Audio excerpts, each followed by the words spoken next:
கீழ்ப்படிதலினால் செய்த புண்ணியங்களால் உண்டான நற்பயன்களை பற்றி பார்ப்போம்.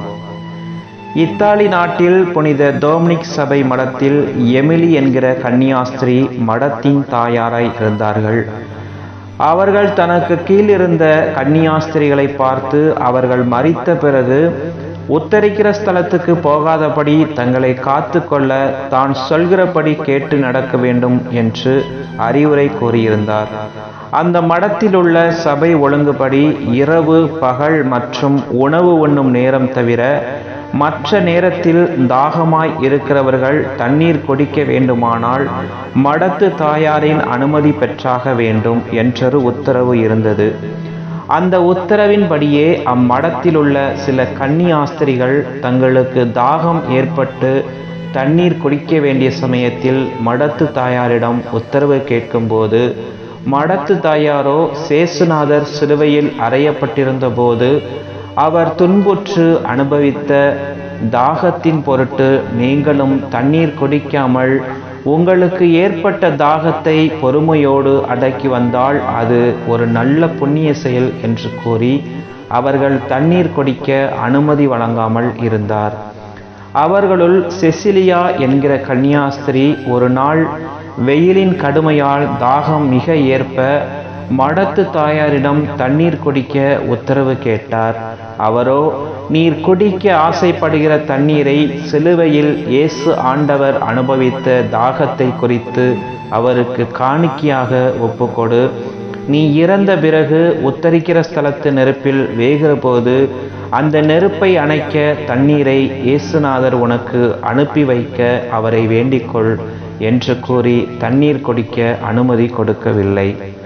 செசிலியா தனக்கு ஏற்பட்ட கடும் தாகத்தினால் மிகவும் வருந்தினாலும் மடத்து தாயாரின் சொற்படி கீழ்ப்படிந்து தாகத்தை அடக்கி கொண்டு அந்த புண்ணியத்தை சேசுநாதருக்கே காணிக்கையாக ஒப்பு கொடுத்தார்.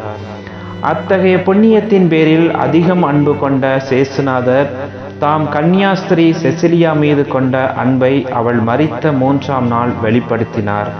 மடத்து தாயார் தியானத்தில் இருந்தபோது பெரும் மகிழ்ச்சியோடும் மகிமையோடும் செசிலியா அவருக்கு தோன்றி, தான் மரித்த பிறகு உத்தரிக்கிற ஸ்தலத்துக்கு போய் என்னுடைய அற்ப பாவங்களை தீர்க்க அநேக நாள் நெருப்பில் துன்பர ஆண்டவர் கட்டளையிட்டார்.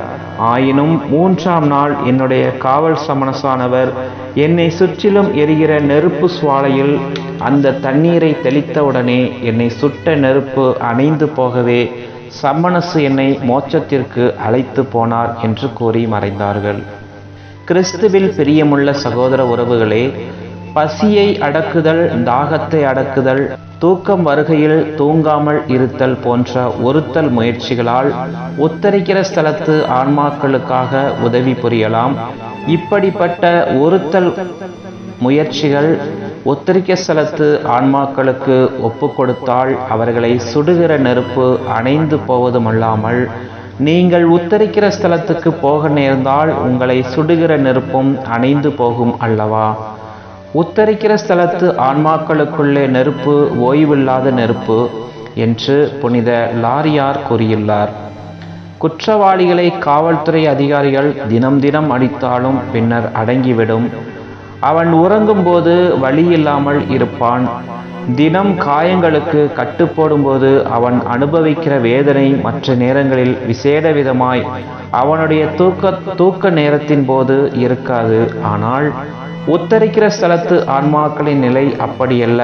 அவர்கள் அங்கே இருக்கும் வரை இரவும் பகலும் கொடுமையான வேதனை அனுபவிக்கிறார்கள்.